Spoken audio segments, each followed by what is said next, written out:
السلام علیکم عزیز طلبہ و طالبات، امید کرتی ہوں سب خیر و عافیت کے ساتھ ہوں گے۔ آج کی ویڈیو میں ایک اور نہایت اہم موضوع آپ کے لیے لے کر آئی ہوں، جس کا عنوان ہے حسن تعلیل پوئٹک جسٹیفیکیشن۔ لغوی معنی کیا ہے؟ حسن کا مطلب ہے خوبصورتی، تعلیل کا مطلب ہے سبب، وجہ بیان کرنا، علت۔ ٹھیک ہے، تعلیل ایک عربی زبان کا لفظ ہے۔ اردو میں یہ علمی اور ادبی دونوں معنوں میں استعمال کیا جاتا ہے یا استعمال ہوتا ہے۔ کسی بات کے لیے خوبصورت یا دلکش وجہ بیان کرنا حسن تعلیل کہلاتا ہے۔ ٹھیک ہے، اصطلاحی معنی کیا ہے؟ شاعر کسی فطری یا سادہ سی بات کے پیچھے حقیقی وجہ بتانے کے بجائے ایک خوبصورت تخیلاتی ادبی وجہ بیان کرتا ہے تاکہ شعر میں دلکشی اور اثر پیدا ہو۔ اسے حسن تعلیل کہا جاتا ہے۔ ٹھیک ہے، اصل وجہ جو ہے یا اصل حقیقت بتانے کے بجائے ایک تخیلاتی، ٹھیک ہے، اور ایک ادبی وجہ بیان کیا جاتا ہے۔ شاعری میں اکثر آپ لوگ جب شعر و شاعری پڑھتے ہیں، حصہ نظم پڑھتے ہیں یا حصہ غزل پڑھتے ہیں تو حسن تعلیل کا استعمال کیا جاتا ہے۔ اب اس کی مثال دیکھیں۔ مطمئن کب حیات ہوتی ہے؟ دن گزرتا ہے، رات ہوتی ہے۔ اب اگر آپ کی اس کی وضاحت کروں میں تو اس کی وضاحت اگر آپ دیکھیں، وضاحت کیا ہے اس شعر میں؟ دن رات کے آنے کا اصل سبب تو سورج کے سامنے زمین کے اپنے محور کی گرد گردش ہے۔ جو حصہ سورج کے سامنے ہوگا وہاں دن اور دوسری طرف رات ہے۔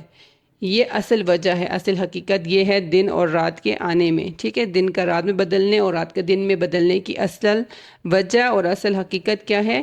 علت کیا ہے اس کے پیچھے؟ یہ ہے۔ لیکن شاعر کیا کہتا ہے؟ شاعر نے اس کی کیا علت بیان کی ہے، کیا وجہ بیان کی ہے؟ شاعر کہتا ہے دن رات کے مسلسل آگے پیچھے آنے کی اصل وجہ یہ ہے کہ جو حیات ہے، زندگی جو ہے وہ مطمئن نہیں ہے۔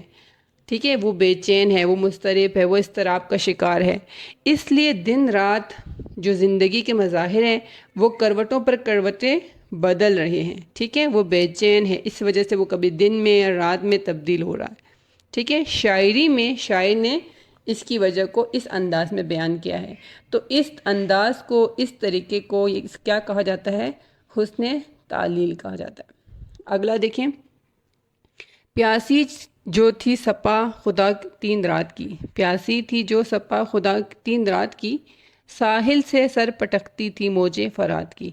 اب اس میں وضاحت دیکھیں۔ پانی کا ساحل سے ٹکرانے کی اصل وجہ سائنس یا فطری جو عوامل پر مبنی ہے۔ ٹھیک ہے، اس کے پیچھے ایک سائنٹیفک جو ہے ریزن ہے، وجہ ہے، یا ایک فطری عوامل اس کے پیچھے مبنی ہیں جس کی وجہ سے جو ہے پانی جو ہے وہ، یا پانی کی لہریں جو ہیں وہ اپنے ساحل سے ٹکرا رہی ہیں۔ مگر شاعر میر انیس نے یہ کیا وجہ بیان کی ہے، یہاں پہ کیا علت بیان کی ہے؟ سپائے خدا مطلب خدا کی جو فوج ہے، یعنی امام حسین علیہ السلام جو ہے، ان کے جو جانثار تھے، مجاہدین تھے۔ ٹھیک ہے، واقع کربلا کی طرف اشارہ یہاں پہ ہے، اس کے بارے میں بتا رہے ہیں کہ 3 دن سے پیاسے تھے۔ ٹھیک ہے، ان کے غم اور ان تک نہ پہنچنے کی شرم میں جو پانی ہے فرات کا، وہ ساحل سے سر ٹکرا رہی ہے، شرمندہ ہے۔ اس وجہ سے وہ شرمندگی کے عالم میں اپنا سر جو ہے وہ ساحل سے ٹکرا رہی ہے۔ وہ شدت غم اور انتہائی مایوسی کے عالم میں تھی۔ اس حسین انداز بیان اور اظہار خیال کو حسن تعلیل کہتے ہیں۔ تو امید کرتی ہوں کہ آپ کو اس کانسیپٹ کی بہت اچھی طرح سمجھ آ گئی ہوگی، اور اس کو آپ مزید پختہ کرنے کے لیے مزید اپنی کتابوں کا مطالعہ کیجیے اور اس کو پڑھیے، اور بار بار مطالعہ کرنے سے انشاءاللہ آپ اس کانسیپٹ کو بہت اچھی طرح سمجھ پائیں گے۔ اوکے، نیکسٹ ویڈیو تک اللہ حافظ۔